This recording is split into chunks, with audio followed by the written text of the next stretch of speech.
voice. You can change the world, it's your choice. One mic, one voice. You can change the world, it's your choice. One mic, one voice. You can change the world, it's your choice. One mic, one voice. Welcome to the One Mic, One Voice show, building the collective conscious. Show that's created to give space where your voice, ideas, and informed opinions can be heard, appreciated, and debated. I am your host, Michael Eric Owens. Folks, welcome to the show. I know it's not Sunday. It's Tuesday. Normally we do things, on Sunday, but, sometimes you got to take a break, get away for a minute. But I'm excited to be here with you this Tuesday. Arthur says on a Tuesday, man, must be something on your mind, my brother. Well, originally I was going to talk about this on Sunday, but I wanted to do a little bit more research on it. And plus I had something very important to take to on Sunday, which took priority. You got to have your priorities in order, folks. Yeah, enough said on that. But, it's crazy now because we're getting down to the time where we have this transition of power.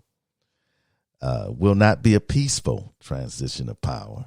It's going to happen, but I think we're going to have some weird things happen, protests out there, and might even have loss of life, but there will be a transfer of power. So with that said, we have been experiencing something over the last 4 years on a national level. And that's why I titled this message today, America's COVID-19 Trauma. And for a lot of people, they don't acknowledge their trauma. They don't deal with their trauma. They simply, some might self-medicate. Some might be in complete denial. But I think all of us have experienced a certain level of trauma. And I'm going to get into personal trauma that we've all shared. But there's trauma, anxiety, depression that comes along with this pandemic. It's not natural for people to be locked away in their homes. For those of us who have taken the virus seriously, let me emphasize that. But according to the Centers for Disease Control and Prevention, experiencing feelings of stress and anxiety during a pandemic can worsen any existing mental health conditions that a person has. So let's just stop right there. So, and I'm going to get into how you can find out your level of trauma. But first of all, I want to just make a note that during a pandemic, whatever mental health issues we have can be worsened. That is very serious. So even the daily stress and anxiety and depression that we experience, and I want to get real with you because some of y'all out there that are listening to me or will listen to this tape are in complete denial of your trauma and your mental health. And I'm going to say this, and Brother Arthur, no, I'm telling the truth, and others, that in the black community, we run from talking about mental health. Oh, baby, he's special. We don't want to deal with mental health. It's a sign of weakness. And then in the Christian faith, folks will say, well, we just need to pray for him. We just need to pray for him. He can be healed. Listen, folks, mental health is a serious issue. You're not going to pray it away. You're not going to self-medicate it away. It has to be dealt with. And in the black community, we have been struggling forever. I'm sure just like the Latinx community. In many white communities, you just don't want to talk about it. It's one of those topics that make people uncomfortable, but that doesn't make it go away. Doesn't make it go away. And so over the past 8-9 months, folks that are dealing with mental health issues for the majority of them, it's gotten worse. It's gotten worse. And they've had to deal with this a lot alone, by themselves, isolated. So this condition, it worsens any existing mental health conditions the person has and cause fear and concern over their own health and the health of their loved ones.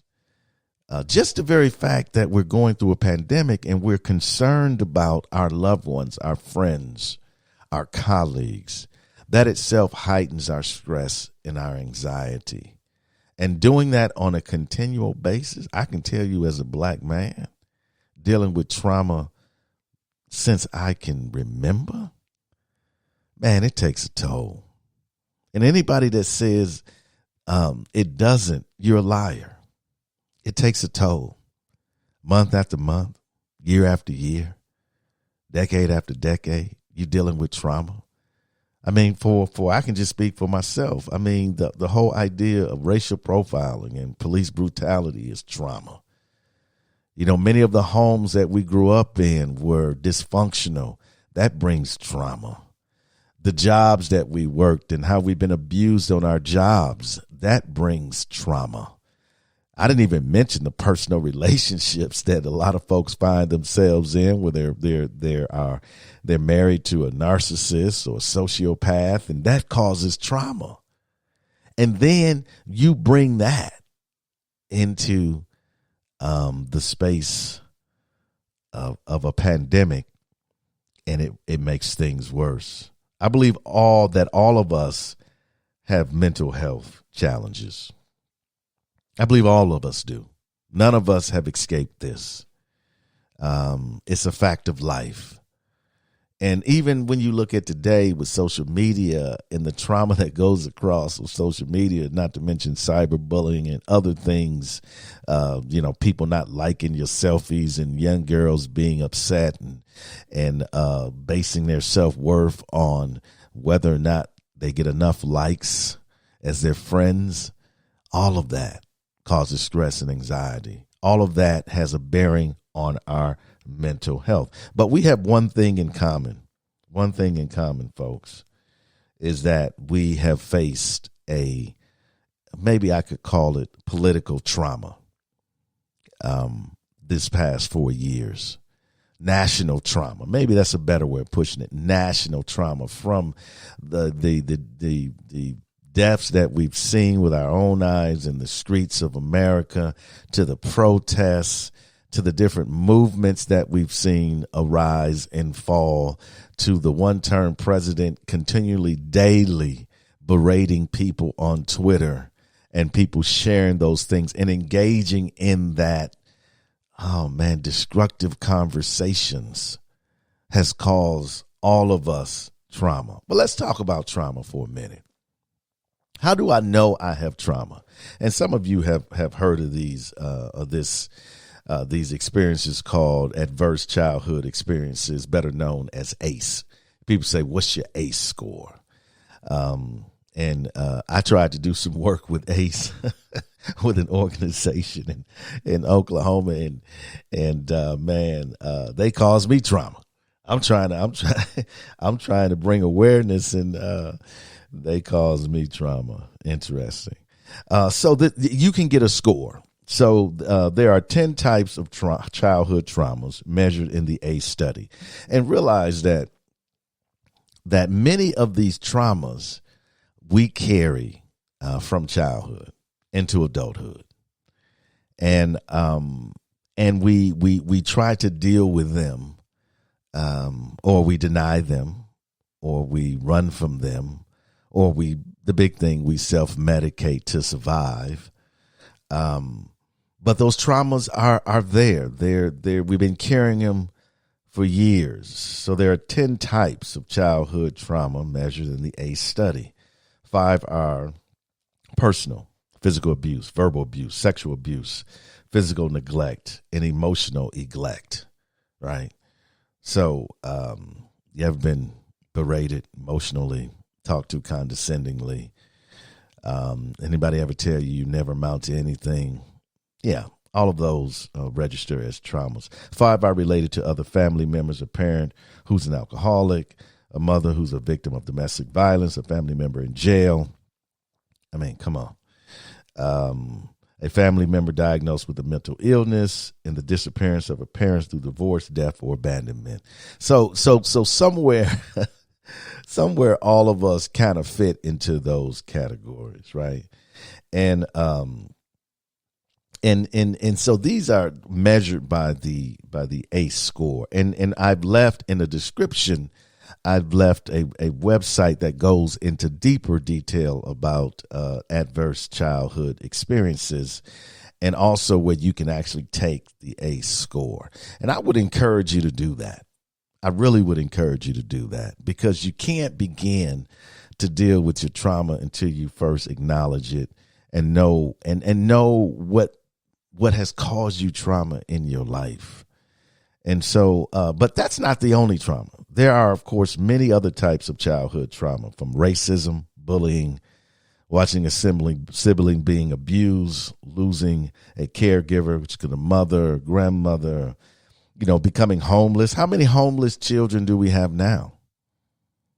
I mean, you have kids attending school that are homeless. Think about the trauma that they are experiencing. And keep in mind, we're trying to frame this into this larger national trauma, which is the COVID-19, the pandemic, right? You can have trauma by witnessing a father being abused by a mother, witnessing a grandmother abusing a father, involvement with the foster care system, and also involvement with the juvenile justice system. It goes on and on. Goes on and on. So when you think about, we are living in a world where people are in trauma. And I'm gonna get into that in a minute.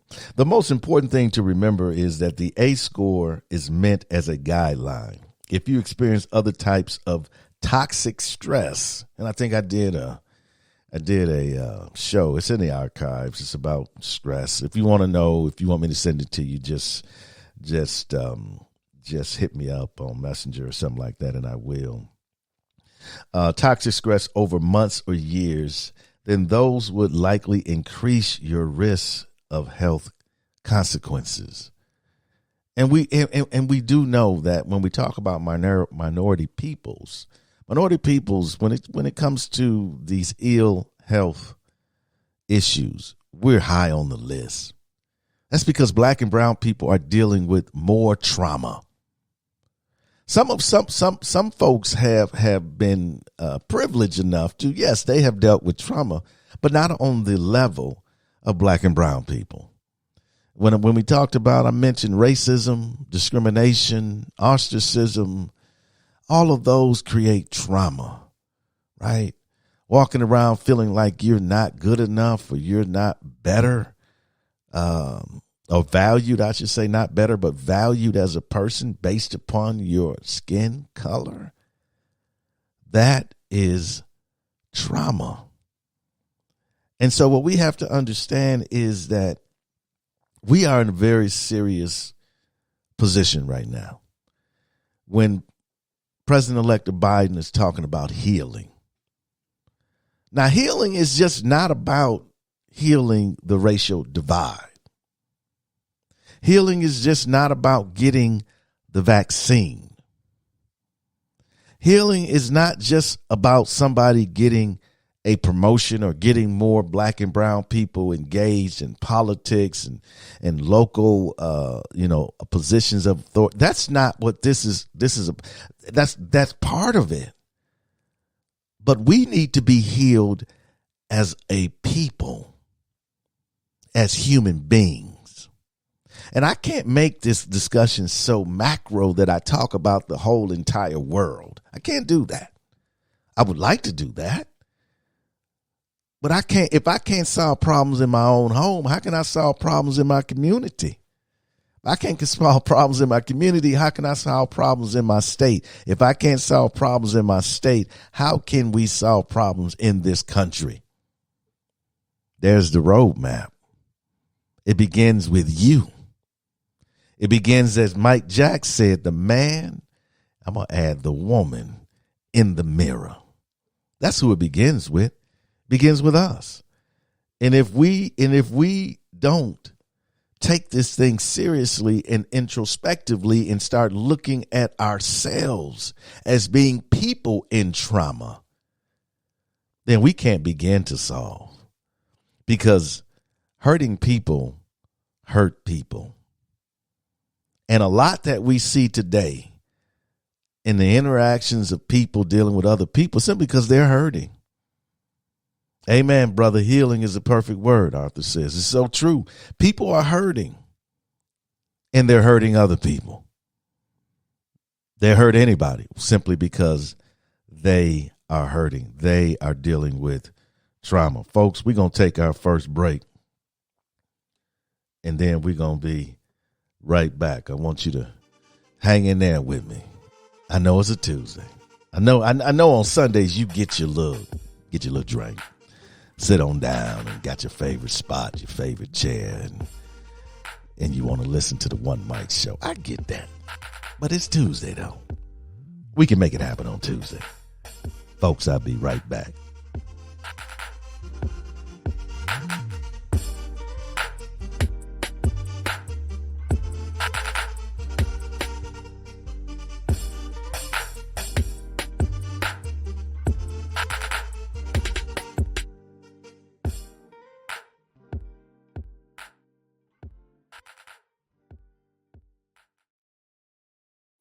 This is Michael Eric Owens, host of the One Mic, One Voice show. I want to give a shout out to all of our listeners all across the globe.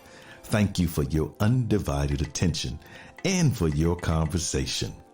You can catch us every Sunday on YouTube, 12:30 p.m. Central Standard Time. And you can also catch us on Podbean, Stitcher, Spotify, iTunes, on any one of those lovely, wonderful podcasting platforms you love to listen to. Please always remember, you can change the world. It's your choice.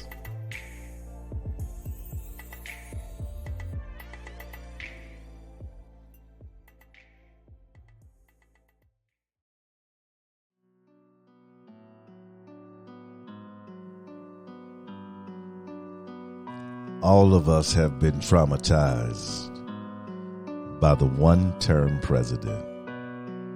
Whether you are for him or against him, the anger, the outrage, the feeling of being left behind, like many of his followers suggest, yeah, that's traumatic.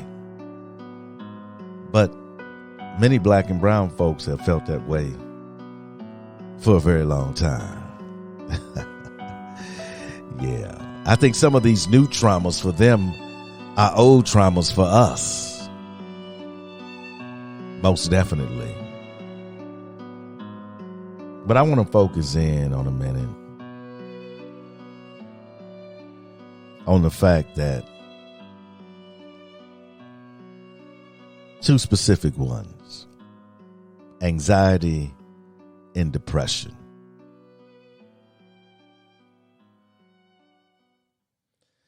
Many people don't understand mental health and trauma. Matter of fact, there are countless people that say, man, what's wrong with you? Man, I'm tired of you always being down. I'm tired of you. You're just so negative. As if a person can turn on and off anxiety and depression. They are serious illnesses. And if you would be honest with yourself, you know what depression is like. You've been depressed. But have you been chronically depressed? Has it been a condition for you? You see, that's where empathy comes in. That's where understanding that we all have our own journey. And some of our journeys are more difficult than others. That is a fact. That is a fact. We can't measure another person's journey by our own. That's arrogance, hubris. And we can't tell another person, pick yourself up by their own bootstraps. We don't understand what they're going through, of what they have been through. Anxiety is serious. And remember, I said that if you were suffering from anxiety prior to COVID, it's gotten worse. It's gotten worse. Anxiety can cause physical symptoms, and some of these may be similar to symptoms of COVID-19. Think about that concern. Your anxiety, you're dealing with that every day, and now all of a sudden, you think you have COVID because the symptoms are similar. The National Alliance on Mental Health suggests that most people with anxiety will experience one or more of the following symptoms: having a sense of hypertension or dread, feeling tense or jumpy, being restless or irritable, anticipating the worst, watching for signs of danger. I'm trying to get you to understand that there are people among us, maybe it's even you, right? You anticipate the worst. Yes, I'm dealing with chronic anxiety, Linda says. It's so true. It's so true. We I don't know, man. If you can say that you have no mental health issues, man, I tell you, I want to know your secret. Because there are things that happen in our lives that are not our control. We don't control how people treat us. We don't control what parents we have. We don't control what neighborhood we grow up in. There's a lot of things that we do not control. Yet, I mean, we have no empathy for those who are suffering, and we deny our own pain. However, anxiety can also cause physical symptoms. When a person is anxious, they can experience a panic attack, which is serious. This occurs when the body experiences intense physical and mental symptoms. Some of these panic attack symptoms are chest pain, feeling like the heart is racing or pounding, feeling faint or dizzy, sweating, hot flashes, nausea, shortness of breath or feeling of choking, chills, shaky limbs, numbness, tingling in the fingers, a dry mouth, ringing in the ears, butterflies in the stomach, disassociation, or feeling as though one is not connected to one's body. Remember, I said that if you already have a mental health issue, it's worsened by the pandemic. You see, the reason why the pandemic is so stressful is because we don't have control over it. Matter of fact, we were being lied about it from the beginning. You don't think being lied to causes stress and anxiety? I mean, if you think about what has happened over the last 4 years, the denying of it, the downplaying of it, calling it a hoax, for a person that has anxiety, that's on a whole nother level. When you're trying to figure out, for a person that is watching for signs or danger or anticipating the worst as the death toll continues to climb, or they lose a family member, like I lost 3. Do you not think that affects my mental health? Absolutely. It does. That's why I say it's a national trauma. Along with our other traumas, we are facing a national trauma. You see, America was created for the individual and not the collective. America is all about individuality, individual freedom. Remember, we say there's no I in team. Some of the basic principles that we talk about in America are antithetical to the progress of a democracy. When individual freedoms trump a collective freedom, or a collective, as I would say, safety in mask wearing is detrimental to our society. You see, the battle between the collective, all of us, and the individual has always been an American challenge. And usually the individual wins out. I'm just going to give you one example. I give you many examples, but I'm going to give you one, probably the most potent example. Gun rights advocates. Now, how many school shootings have we seen?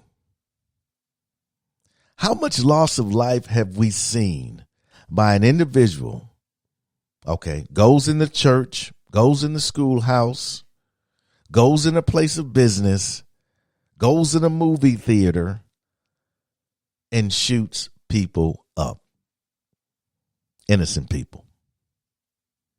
And how much have we tried as a country, many of us, to get some common sense is the term gun regulations? For decades, this fight continues to go on.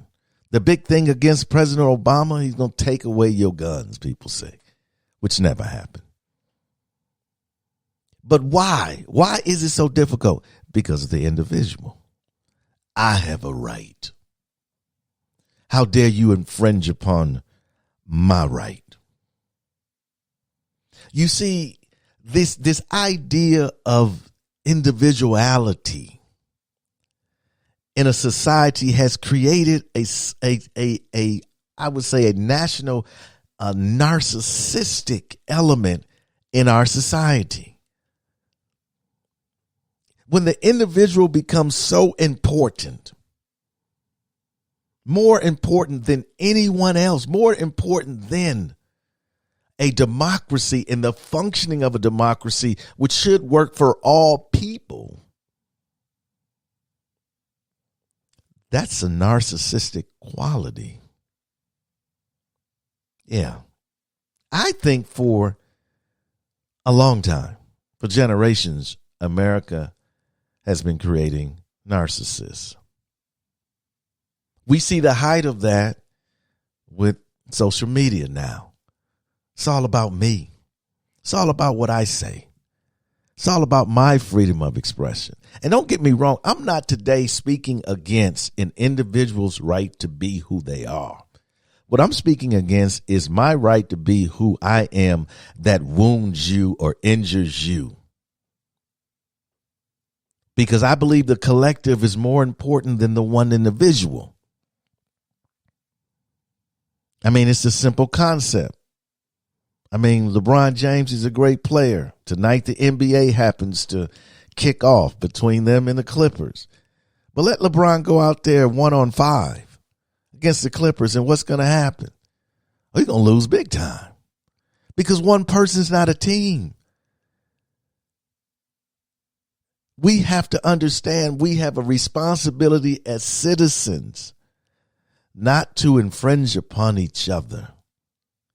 But in America, man, if you kind of do something that I disagree with, like take my guns, guess what? It's my right. It's my freedom. You can't do that. You want me to wear a mask? Oh, no.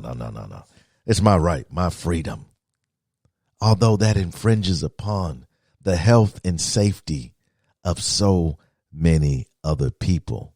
And I can say just like that man is guilty going into that theater and killing people, folks that do not wear masks are just as guilty of potential murder.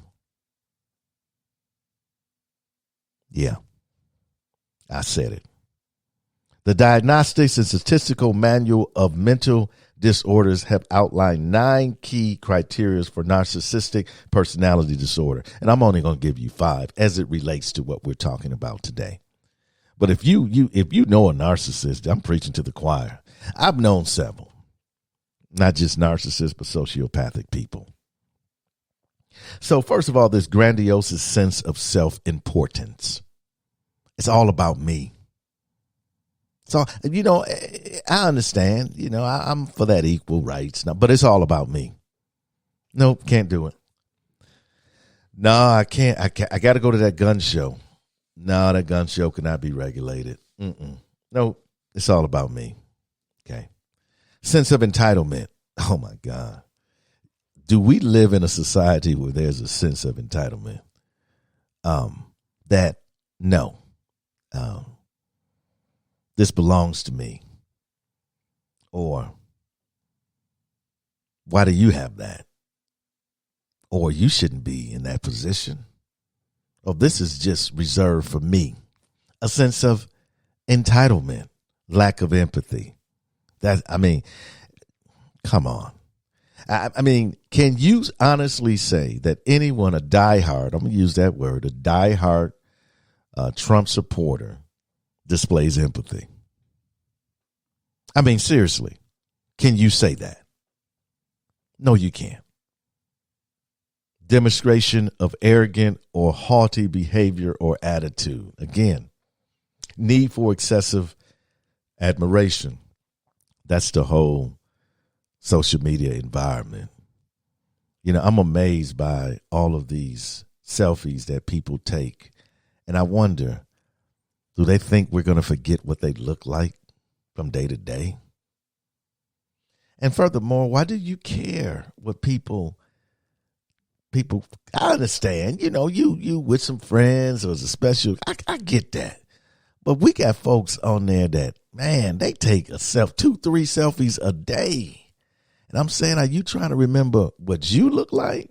Or are you trying to get us to remember what you look like? Because if you need to post that many selfies, maybe you're not that memorable.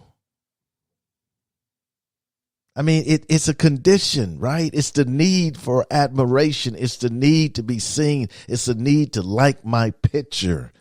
It's a need for self-gratification. So how do we cope? How do we cope in our remaining minutes? How do we cope in these challenging times? Well, I think, first of all, we have to seek to heal. We have to seek to heal. And I put it that way because nobody can heal you. I mean, I understand the intervention thing and this, but you have to have the will to heal. If you don't have the will, it won't happen. I mean, it's not reverse osmosis. It won't happen. You have to seek to be healed. And let me tell you how you can do that. First of all, acknowledge that we and yourself are in trauma. As a nation and yourself are in trauma. You got to acknowledge that.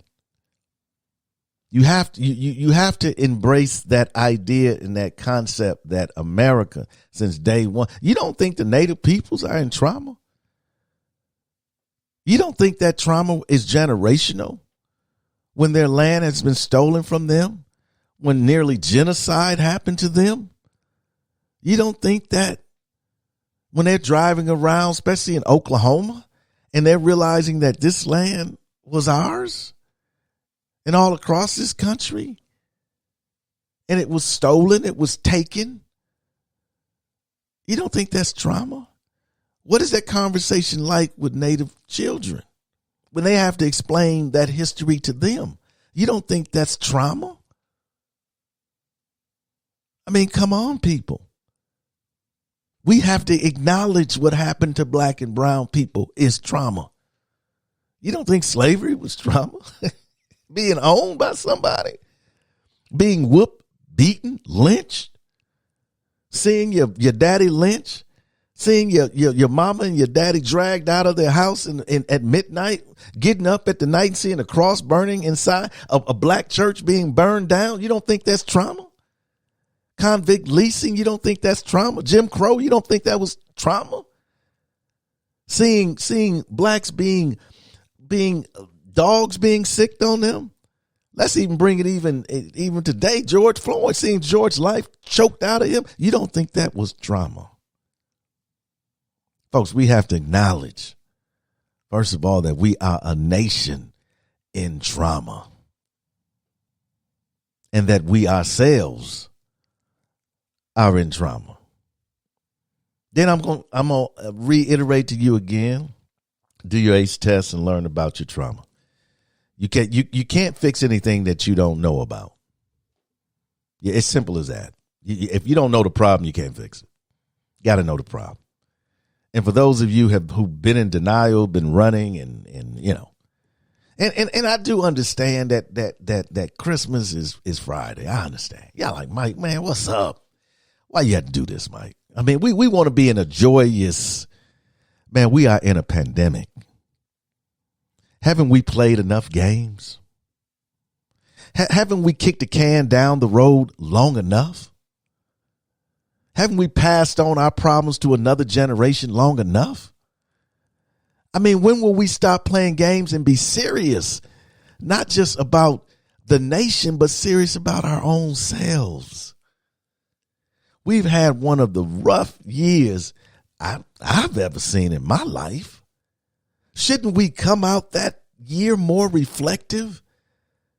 We spent so much time by ourselves. I hope you were reflective of your life and what you've been through, where you want to go, what you want to change, what you want to work on. I hope you did some self-actualizing while you were in this moment, and we're still in this moment. I mean, only a foolish person would not have. So I understand, but keep in mind, though, be careful. Be careful when you say, hey, Mike, why you doing this now? There are people on Friday that will be in pain because a loved one won't be at that table. There are people that will open up presents that are missing people this year. We have to stop playing. We are in pain. And the only way to get us to a new America that you've heard me talk about for the last, year or so, is we got to acknowledge where we are at. If we do that, we can begin to heal. Biden's talking about he's going to heal the nation. Let me tell you something. Be careful what you ask for. Because healing only takes place when you deal with the pain. When you deal with the shortcomings, the anxiety, the depression, the loss. When you are face to face with that level of pain, only then can healing begin. So be careful, Mr. Vice President, what you asked for. I'm glad you've made this part of your platform. I applaud you for that. But does a fortitude exist among the electorate for that to happen? So acknowledge that we, ourselves and our nation, are in trauma. Number 2, do the ACEs, learn about your trauma. Again, I put in the description, there is a website for you to go do that. I want you to do that. Hit me up. Let me know you did it. You don't have to tell me if you're in trauma. I know you're in trauma. You have 1 or 2 or 3 or 4. Some of us got more. But I would love to hear from you. And what was your thoughts when you did that? And then you need to find strategies or seek professional help to address it. You need to find strategies. If you could have worked this thing out, you've already done it. Let me repeat that. If you could have worked out your trauma, you would have already done it. So don't sit here and say, Mike, I got this. Well, okay, you need to find some strategies. I'm not saying that you need to go get professional help. You might. Ain't nothing wrong with that. Matter of fact, many of us, the only reason why we're doing as well as we are because we got somebody to talk to. We got somebody that's going to listen, give some advice, right? You need to find some strategies, right? Okay. Let's seek to be healed. How do we cope in these challenges? Seek to be healed, right? And then we got to do some actively. We got to maintain a routine. I know I know the challenge, getting up every day, Groundhog Day, you're on Zoom meetings. You need to maintain some sort of routine. It might be a new routine. Don't have to be the old routine. It might be a new routine. Number 2, stay in touch with friends and family. And I'm going to tell you something, man. I'm just not a phone talker. I'm just going to be honest with you. I'm just not. I'd rather for you to text me. There's a handful of folks that I enjoy talking to. I'm just going to be honest. There's a handful of folks, and they know who they are because we talk. And but that I just, I get worn down easily. I do. I've been through too much in my life, and I get worn down too easily. And though I love giving advice and I love being there for other people, sometimes it can be a little overwhelming. I'm just gonna say it can be. And so I try to balance that and manage that. But I'm going to encourage you, like I'm encouraging myself, to stay in touch with friends and family. And this is a good one here. Find a hobby or return to an old one. I'm telling you, man, the things that we love to do, those are so therapeutic and self-healing. I don't know what it is. It could be, quilting. It could be drawing. It could be building, woodwork. It could be music. It could be whatever. But return to that or launch into that. Because let me tell you something, it can be so healing to do something that you love, something that you can control the boundaries of. Yes, I will encourage everyone to do something you love for you. Yeah, for you. And then I think you should set a goal, simple goal. I'll give you a simple one. Get a book. Say, I'm gonna be done with this book in 2 weeks. Here's the date. I'm gonna be done with this book in 2. Set a goal for yourself. Because many people are just sitting in isolation and they are alone and they are hurting. Right? If that can be your mentality, maybe you tell a friend, hey, I got this. I'm ordering this book. Let's read this book together. Let's talk about this book. We can do things to help each other heal. And being connected to someone you love, oh man, that's healing in itself. Linda says, seek to be healed. It's so true. This is something we have to do. Oh, we're going to wait on Biden to heal us. Biden, Jesus. I mean, he the Messiah now. I mean, the one-term president said he could fix it himself, and you can see what. Hold on, that man stood up and said, he said, I alone can fix this. Man, he almost broke it beyond repair. He fixed it. He came to the job with no tools. Yeah, he can't. And when stuff kept breaking, he just kept talking. He didn't call for help. He said, I can do it alone. Man, what a joke. We're in such a desperate state right now. Biden cannot fix us, right? We must seek to be healed. And finally, mentally. We have to keep a healthy perspective. I know it's difficult, but the pandemic will end. It will end. This too shall pass. This season will change. It's been a rough one. I'm not going to lie to you. It's been rough. I mean, look, I had to build a studio in my house. I had to do my own thing just to maintain this show. It's been about change. And change is never easy. I had to learn all types of stuff that I didn't want to learn. I didn't want to learn. I had a great engineer. I come in, I sit down, and Richard at Blacken Studios, and, I sit down and get the microphone. I go to work. I go home. But now I got to do everything. I had an engineer. I got to edit. I got to upload. I got to run the board. I got to do everything. Yeah. Change. It's not easy. Linda says, yes, I love helping those in need. Absolutely.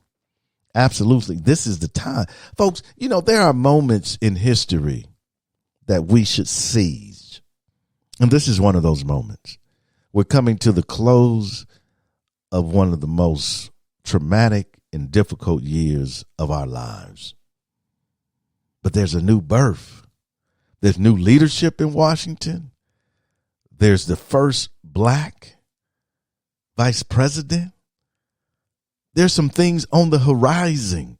We have a administration cabinet that's the most diverse in history. The stage is set for a great act. And part of that great act can be your healing, my healing, a new America. We have a moment that if we are conscious people, I'm not talking about people that are self-grandizing and people that are out here in front of the cameras and people that are trying to do things, sensationalizing all of the social. I'm not talking about them. I'm talking about individuals that have the capacity to place themselves in a servant position. That you're not the head, but the tail. That you're not the leader, but the follower. That they're not lifting you up, you're lifting them up. If all of us can take on that mentality, then we will all push each other to the front. Yes. We will show each other that we see value in one another. Yeah. Mentally, the pandemic will end. What will we have at the end? Will we come together finally in this country and deal with historic traumas? We have a moment, folks. Think about it. Christmas. What does Christmas represent? A birth, a promise, a new beginning. Receive, right? Receive. Give and receive. I don't know about you, but I'm tired of the old.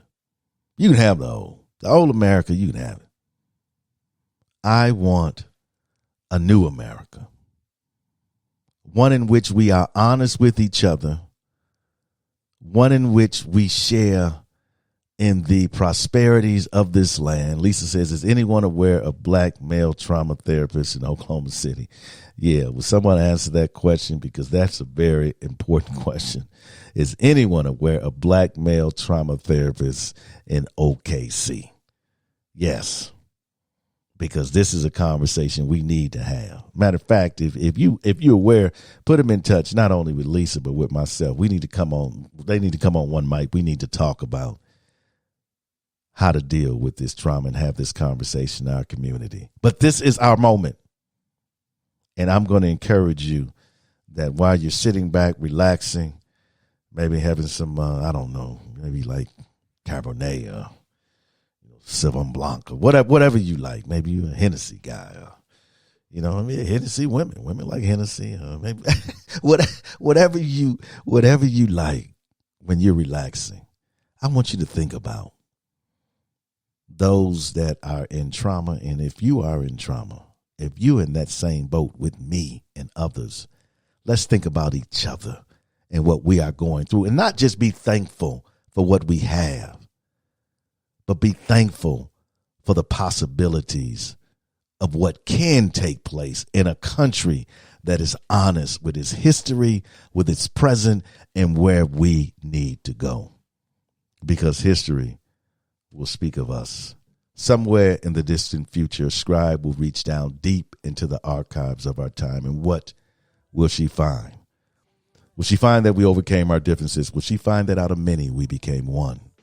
Or will she find that we solved nothing and remain a divided peoples? Yes, history will speak of us. Merry Christmas, folks. Happy holidays. Enjoy your day. One Mic will be back in the new year. Peace.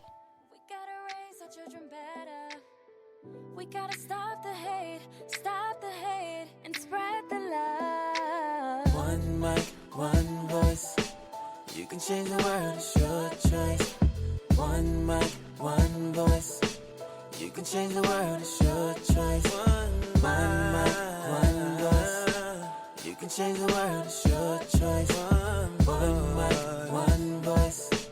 You can change the world, it's your choice. Your choice.